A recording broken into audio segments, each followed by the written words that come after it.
All right, hey everybody. Sorry about that. I was having some issues with the computer here, but thanks for joining me just after 1 o'clock. I'm Meteorologist Warren Sears. I'm going to talk you through a little bit of a midday weather update, just give you the latest on some showers that are passing through right now, and then a small thunderstorm chance later this evening, what we can expect for overnight rain into your Thursday, and give you a little glimpse of that weekend as well. Spoiler alert, it looks kind of hot with some mid 80s in store. So again, sorry for the delay there. I had a little bit of a computer issue. So let's get to the forecast. We do have some showers coming through as we speak. They're moving from west to east. So we do have a first one in place just for some nuisance rain during the day today. But later this evening and into early overnight, we do have the opportunity for a few stronger thunderstorms and then even some off and on rain to start our Thursday. I do think we'll trend drier as the day goes on Thursday. And I'll show you what I mean here in just a second. So the latest update from the Storm Prediction Center does have us in a marginal risk. That is a level 1 out of 5 for the Kansas side mainly. That does barely clip over into Cass County and Bates County on the Missouri side. But you can see here Garnett and Anderson County in that level 2 out of 5 chance. I really think across south central Kansas today we'll have a higher risk of severe weather. We're on the outskirts of it. I don't want to rule out an isolated stronger thunderstorm, but this is not a severe weather outbreak for us this evening by any means. Probably just more generic thunderstorms. The risk for tomorrow was actually just dropped from our area, so that is a good sign.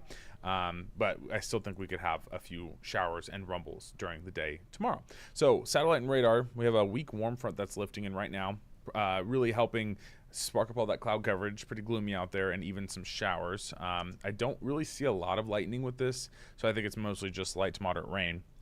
But as you can see here across Nottoway County, Gentry, Worth County, and then those of you near Bethany and Cameron on 35, you'll have rain moving in here shortly. This is just light to moderate shower activity.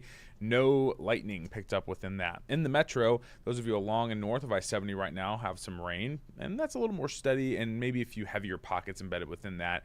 So the immediate downtown area, we also have, into Parkville, you probably have some heavy rain, even maybe into Gladstone, Liberty, some heavier rain for you.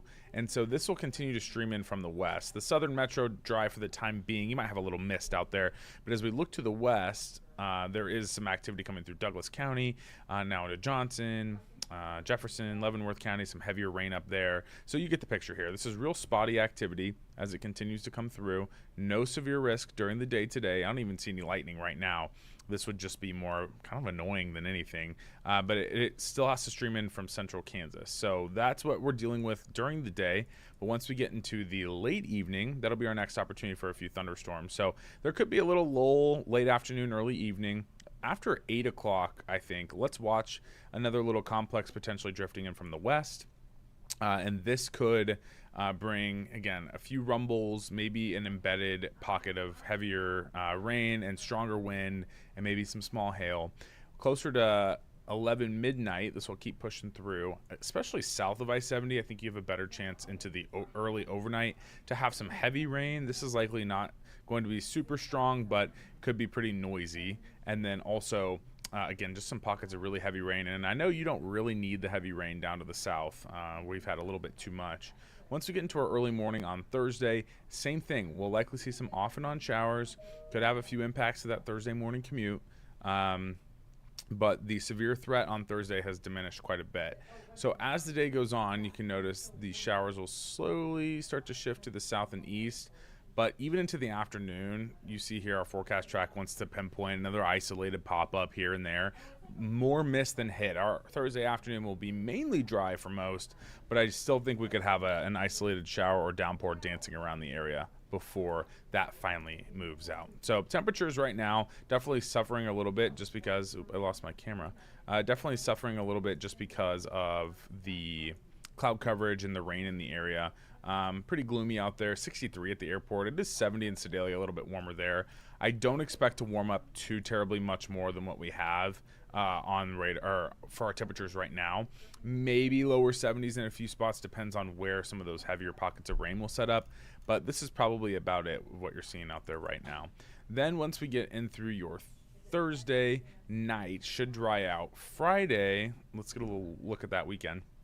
Friday could have some heavier rain just to the south of Kansas City, so we're closely watching that in Friday afternoon and evening, but right now we are thinking it should be mainly dry for us. Saturday, same thing. Weekend looks pretty warm and dry. Saturday evening, we'll have a weak little boundary come in that could give you a random shower. But again, no significant threat for severe weather or thunderstorms this weekend. If you are heading out to the K, 79 at first pitch. Oakland A's in town for the end of the week and into the weekend. 79 and then 74 by the end of the game. Really nice. Again, rain possible south of KC, but right now it is looking okay. I'm going to the game as well, so hopefully, fingers crossed, no rain with Friday's game. Then Saturday looks almost hot, dare I say. 85 is your high on Saturday, 84 on Sunday. Again, a small shower chance here and there, but I really do expect just a fairly warm and fairly humid weekend as well. So any outdoor activities, water involved would be nice. I know a lot of our pools aren't open, but hopefully you can find a way to stay cool with this. Again, it's not overly hot, but it is definitely much warmer than we've seen lately. It's all relative. So that's what I expect for this upcoming weekend. So again, just to rehash, we do have some showers coming in right now. And they're very scattered and kind of off and on, and will stay that way into the next few hours. And pretty much everybody has an opportunity to see at least a little bit of rain briefly during the next few hours. By this evening, there is another thunderstorm chance later on, probably after 8 p.m. That could have an isolated stronger to severe cell, but we are not concerned about a large severe weather threat this evening. So that's your midday weather update. I appreciate you jumping on with me here. And again, we're live at 3:30, 4, 5, and 6. And then we have our weather show that's at 6:30. All 5 meteorologists are a part of the weather show today, so it's exciting. It's a deep dive, 30-minute deep dive into our forecasts and some just weather phenomena from around the world, and big things that are happening in other parts of the country, and then of course things that are happening here. We dive into some of the numbers. So it's a good show. So that's at 6:30. So we hope that you join us then. All right, everybody, we'll leave you with a view over the plaza.